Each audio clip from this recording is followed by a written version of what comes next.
आज हम पढ़ने जा रहे हैं पार्ट 16 वन और पर्यावरण। तो क्या है, वनों की अंधाधुंध कटाई के कारण हमारी प्रकृति का संतुलन निरंतर बिगड़ता जा रहा है, ठीक है, और हमारे पर्यावरण जो है वो प्रदूषित हो रहा है। तो क्या है, हमें पर्यावरण से बढ़ती हुई इन समस्याओं को खत्म करना है। तो आइए इस पाठ को पढ़ते हैं। प्रस्तुत पाठ के लेखक जगमोहन सिंह की गणना हिंदी के अच्छे लेखकों में की जाती है। इस निबंध में वनों और पर्यावरण के अभिन्न संबंध पर प्रकाश डाला गया है। वनों की अंधाधुंध कटाई के कारण प्रकृति का संतुलन बिगड़ गया है, जिससे हमारे पर्यावरण में प्रदूषण निरंतर बढ़ता जा रहा है। मानव जीवन को सुखी, समृद्ध और सुरक्षित बनाने के लिए वनों का संरक्षण आवश्यक है। तो अगर मानव जीवन को सुखी और समृद्ध बनाना है तो वनों को बचाए रखना हमारे लिए बहुत ही जरूरी है। तो वनों की कटाई को हमें रोकना होगा। तो आइए पाठ की तरफ देखते हैं।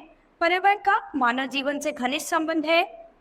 अपने जीवन की विविध आवश्यकताओं की पूर्ति के लिए मनुष्य पर्यावरण पर निर्भर है। वायु, जल, पेड़ पौधे, मिट्टी आदि सभी पर्यावरण के अभिन्न अंग है। पर्यावरण का संरक्षण स्वस्थ और सुखी मानव जीवन के लिए अत्यावश्यक है। पर्यावरण के विविध घटकों में वनों का अधिक महत्व है। आदिकाल से ही वन मानव जीवन के निर्वाह हेतु आवश्यक वस्तुओं की आपूर्ति के प्रमुख साधन रहे हैं। भारत के प्राचीन ऋषि मुनि वनों में आश्रम बनाकर रहते थे। ये आश्रम विद्यार्थियों की शिक्षा का केंद्र होते थे। उस समय गुरुकुलों की स्थापना वनों में ही होती थी, जिससे विद्यार्थियों का प्रकृति से संबंध बना रहे। वो क्या था, प्राचीन समय में वो ऋषि मुनि होते थे, वो वनों में ही आश्रम बनाकर रहते थे, और जो बच्चे होते थे उनके लिए वो शिक्षा गृह होता था, यानी शिक्षा का केंद्र होता था, जहाँ पर बच्चे उन गुरुओं से शिक्षा ग्रहण करते थे। प्राचीन भारतीय ग्रंथों में वनों की महिमा के अनेक उल्लेख उपलब्ध हैं। अथर्ववेद में वनों को समस्त सुखों का स्रोत कहा गया है। गीता में श्री कृष्ण ने वृक्ष को ईश्वर की विभूति कहकर उसका महत्व स्पष्ट किया है। अग्नि पुराण में वृक्षों को काटने का निषेध किया गया है, क्योंकि वे परिवार की सुख समृद्धि का आधार हैं। मत्स्य पुराण में एक वृक्ष को 10 पुत्रों के बराबर बताया गया है। अतएव वृक्षों की रक्षा और उनका संवर्धन मानव जीवन की सुख सुविधाओं के लिए परम आवश्यक है। तो क्या है कि वृक्ष हमारे सुखद और सुखी और समृद्ध जीवन के लिए बहुत ही आवश्यक है। वृक्षों को अनावश्यक रूप से काटना अपने पैर में कुल्हाड़ी मारना है। वृक्षों के महत्व के बारे में एक वृद्ध किसान और राजा के बीच वार्तालाप का प्रसंग बहुत ही अर्थपूर्ण है। वृद्ध किसान सड़क के किनारे आम का एक पौधा लगा रहा था। वह इतना बूढ़ा और क्षीणकाय था कि उसके हाथ पैर कांप रहे थे।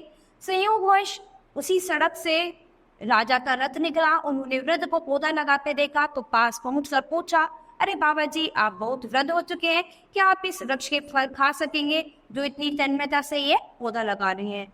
तो क्या था, जैसे ही वो इतने वृद्ध व्यक्ति जो पौधा लगा रहे थे, तो राजा का रथ जब उनके पास से निकलता है तो वो उनके पास जाकर खड़े हो जाते हैं और उनसे पूछते हैं कि आपकी उम्र इतनी है, आप इतने वृद्ध हो चुके हैं, क्या आप इस वृक्ष के फल खा सकेंगे? तो उन्होंने बड़ी तन्मयता के साथ पौधा लगाते हुए ने जवाब दिया। वृद्ध ने मुस्कुराते हुए उत्तर दिया, महाराज, जिस पौधे को मेरे बाप दादा ने लगाया था उसके फल मैं खाता रहा हूँ। इसी प्रकार जो पौधे मैं लगा रहा हूँ उनके फल मेरे बेटे बेटी खाएंगे। उन्होंने बड़े ही अच्छे स्वर में ये बात कही कि जिस पौधे को मेरे बाप दादाओं ने लगाया था उनके फल मैं खा रहा हूँ, और आज जो पौधा मैं लगा रहा हूँ उन्हें मेरे बेटे बेटी खाएंगे।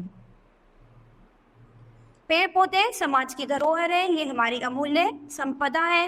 राजा ने प्रसन्न होकर वृद्ध के स्वाम को पुरस्कार दिया और सम्मानित किया। तो राजा ने जब उस वृद्ध की बात सुनी तो वो उसकी बात सुनकर बहुत ही खुश हुए, प्रसन्न हुए, और उनको पुरस्कार दिया और उनको सम्मानित किया। वृद्ध किसान का कथन पूर्णतः सत्य था। वन तथा पेड़ पौधे संपूर्ण मानव जाति के लिए धरोहर है। हजारों सालों से मनुष्य की एक पीढ़ी इन्हें अगली पीढ़ी को सौंपती आई है। तो क्या है, एक पीढ़ी से अगली पीढ़ी इनका इस्तेमाल करती है। ये एक हमारी ऐसी धरोहर है जो कभी खत्म नहीं हो सकती। ये हमारे लिए संपत्ति है जो पीढ़ी दर पीढ़ी हम इनका इस्तेमाल करते आ रहे हैं। इसीलिए वर्तमान पीढ़ी का यह कर्तव्य है कि वह आने वाली पीढ़ी के लिए अधिकाधिक संख्या में यह धरोहर सौंप कर जाए। तो क्या है, आज हमारा यही कर्तव्य है कि हम ऐसे बहुत सारे वृक्ष लगाएं जो हमारी आने वाली पीढ़ी ने इस्तेमाल कर सके। और क्या है, ये परंपरा ऐसे ही चलती रहेगी क्योंकि जो हमारे बड़े थे उन्होंने हमारे लिए ये धरोहर बनाई है और हमें अपनी आने वाली पीढ़ी के लिए ये धरोहर बनाकर रखनी चाहिए। हमारे अनेक प्राचीन ग्रंथों में वृक्षों को मनुष्य के पुत्र के समान बताया गया है। जिस प्रकार सुपुत्र अपने सत्कर्मों से पिता के यश को फैलाते हैं, उसी प्रकार ये वृक्ष भी उन्हें लगाने वाले मनुष्य को मृत्यु के बाद सुदीर्घ काल के लिए यशस्वी और स्मरणीय बना देते हैं। यह भी माना गया है कि वृक्ष लगाने से मानसिक कष्ट दूर होते हैं। इसी कारण कुछ पेड़ पौधे जैसे पीपल, आंवला, बेल, तुलसी, केला आदि पूजनीय माने गए हैं। आधुनिक काल में पेड़ पौधे को नए संदर्भ में समझने का दृष्टिकोण विकसित हुआ है। अब पेड़ पौधों को हरा सोना कहा जाता है। दोनों में अंतर यही है कि सोना खान के अंदर मिलता है, जबकि हरा सोना खुली भूमि पर सुलभ है। ठीक है। वृक्षों के लाभ भी अनेक हैं। ये वर्षा में सहायक होते हैं। वृक्षों की घूमती हुई शाम मेघमालाओं को जल वृष्टि का निमंत्रण देते हैं। वृक्षों की जड़ें पानी के तेज बहाव को रोकती है, जिसमें भूमि संरक्षण में सहायता मिलती है। तेज बहाव रुकने से भूमि की उर्वरा शक्ति सुरक्षित रहती है। वृक्ष कई प्रकार से हमारे काम आते हैं। जड़ से लेकर तना, शाखाएं, छाल, फूल, फल, बीज आदि सभी हमारे जीवन के लिए उपयोगी है। तो वृक्ष की ये सभी चीजें हमारे जीवन के लिए बहुत ही उपयोगी है। उनकी लकड़ी घरेलू उपयोग के सामान बनाने और ईंधन के काम आती है। वनों के और भी कई लाभ है। पेड़ पौधे वातावरण की अशुद्ध एवं हानिकारक वायु को स्वयं पचा लेते हैं और वायु को शुद्ध रखते हैं। तो पेड़ पौधे क्या करते हैं, कार्बन डाइऑक्साइड ग्रहण करते हैं और ऑक्सीजन हमें देते हैं। तो इस तरह से वो हमारी वायु को शुद्ध कर देते हैं और हानिकारक वायु स्वयं ग्रहण कर लेते हैं। वे भूमि को अधिक गर्म होने से रोकते हैं। वैज्ञानिकों का अनुमान है कि यदि भूतल पर वृक्ष न होते तो पृथ्वी का तापमान बढ़कर इतना अधिक हो जाता कि ध्रुवीय प्रदेशों में जमी हुई बर्फ पिघल जाती। उस बर्फ के पिघल जाने से पृथ्वी पर जल की मात्रा इतनी अधिक हो जाती कि पृथ्वी उसमें समा जाती। वैज्ञानिकों का मानना यह है कि जो इतने सारे पहाड़ी क्षेत्रों में बर्फ जमी हुई है वृक्षों पर, और इसमें अगर वृक्ष नहीं होते पृथ्वी पर तो उनमें इतनी तपन होती कि वो सभी जो बर्फ है वो पिघलकर पानी बन जाती और पानी की मात्रा इतनी अधिक हो जाती कि पृथ्वी जो है उस पानी में समा जाती। तब न पृथ्वी पर मानव रह पाता, न पशु पक्षी और न वनस्पति जगत ही। तो तब पृथ्वी पर किसी का भी रहना संभव नहीं हो पाता, न मनुष्य का, न वनस्पति का और न जीव जंतु का। वन उपज का उपयोग घर, मेज, कुर्सी, दरवाजे, खिड़कियां, बैलगाड़ी, कृषि उपकरण, खिलौने, खेल की सामग्री, पाटे यंत्र, नौकाएं, खंबे, पुल, कागज, माचिस आदि में सभी बनाने में किया जाता है। जनसंख्या विस्फोट के फलस्वरूप अधिक खेती के लिए वनों की कटाई बढ़ती गई। नदी घाटी योजनाओं को पूरा करने तथा रेल मार्ग एवं सड़कों का विस्तार करने के लिए भी वनों का सफाया किया गया। हमें अपनी वर्तमान परिस्थितियों में ही वनों के क्षेत्र तथा हरियाली बढ़ाने के लिए प्रयास करने होंगे। तो हमें आज की स्थिति में हमें क्या करना है, अपनी ऐसी स्थिति को देखकर हमें वनों की कटाई को रोकना है, वनों के क्षेत्र को बढ़ाना है और हरियाली को जितना हम ज़्यादा से ज़्यादा बढ़ा सकते हैं उसको हमें बढ़ाने के प्रयास करने होंगे। जहाँ नहरों तथा सड़कों का निर्माण किया गया है वहाँ उनके किनारे वृक्ष लगाए जा सकते हैं। सड़कों के किनारे वृक्ष होने से जहाँ वायुमंडल का संतुलन बनाए रखने में सहायता मिलेगी, वहीं यात्रियों को शीतल छाया भी सुलभ होगी। आम के आम और गुठलियों के दाम। तो इससे क्या है, दोनों के दोनों काम हो जाएंगे, हमारा वातावरण भी शुद्ध होगा और उसकी शीतल छाया में लोग बैठ पाएंगे, इसके फल फूल भी खा सकते हैं। भारत सरकार के द्वारा अपनाई गई वन नीति के अनुसार देश के 33% भूभाग में वन होने आवश्यक हैं, लेकिन विगत कुछ दशकों में वनों की अंधाधुंध कटाई होने से देश में वनों का क्षेत्र घटकर 20% से भी कम रह गया है। तो क्या है, इतने वनों की कटाई हो गई है कि वनों का क्षेत्र केवल 20% रह गया है। वनों की इस कमी की पूर्ति हेतु सामाजिक वृक्षारोपण कार्यक्रम व्यापक स्तर पर चलाया गया।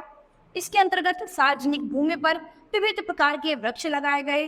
जिन क्षेत्रों में वनों का विशेष रूप से अभाव हो गया था वहां पुनः नए सिरे से वृक्षारोपण किया गया। वृक्ष हमारे जीवन को सुखी और सुविधापूर्ण बनाने में अत्यधिक सहायक है। ये आंधी तूफान की तेज गति को नियंत्रित करते हैं, भूमि में आर्द्रता बनाए रखते हैं तथा भूमि को अपनी जड़ों से जकड़कर चट्टानों तथा मिट्टी को खिसकने से रोकते हैं। इनकी कमी होने पर वृक्ष वर्षा कहीं अधिक और कहीं कम होने लग जाती है और बाढ़ आने का खतरा बना रहता है। तो अगर वृक्ष कम हो जाएंगे तो क्या है, इनकी कमी से कभी वर्षा ज्यादा हो जाएगी तो कभी वर्षा कम हो जाएगी और हाँ कभी भी बाढ़ आने की संभावना बनी रहती है। तो वृक्षों की कमी से क्या है, हमारे लिए बहुत ही नुकसान है, कभी भी बाढ़ भूकंप जैसी घटनाएं हमारे साथ हो सकती है। वनों तथा परिवेश के हरे भरे पेड़ पौधों का सर्वाधिक महत्वपूर्ण कार्य प्रदूषण को नियंत्रित कर वायुमंडल में संतुलन बनाए रखता है। ये वातावरण में विद्यमान धूल कणों को कम करते हैं। इस प्रकार ये पर्यावरण को स्वच्छ बनाए रखने में सहायक है। तो इस तरह से ये पर्यावरण को स्वच्छ बनाए रखने में हमारी मदद करते हैं। इसीलिए हमें वनों की कटाई को रोकना होगा और ज्यादा से ज्यादा पेड़ लगाकर अपने आसपास हरियाली बनानी होगी। अतः वनों की अमूल्य संपदा का अधिक लाभ उठाने, पर्यावरण को प्रदूषित होने से बचाने तथा मानव जीवन को सुखी एवं आनंद पूर्ण बनाने के उद्देश्य से वनों के संरक्षण तथा वृक्षारोपण द्वारा हरितिमा का संवर्धन आवश्यक है। इसी में मानव जीवन की सुख समृद्धि निहित है।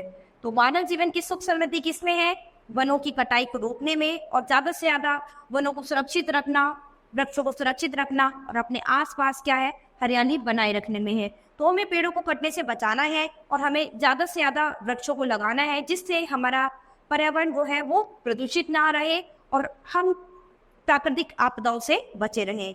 क्योंकि वृक्ष नहीं होंगे तो वृक्ष के बिना हमारा जीवन ऐसे संभव नहीं है। तो बच्चों ये पाठ हमारा यही खत्म होता है। अब हम अपनी नई क्लास में मिलेंगे अपने नए पाठ के साथ। धन्यवाद।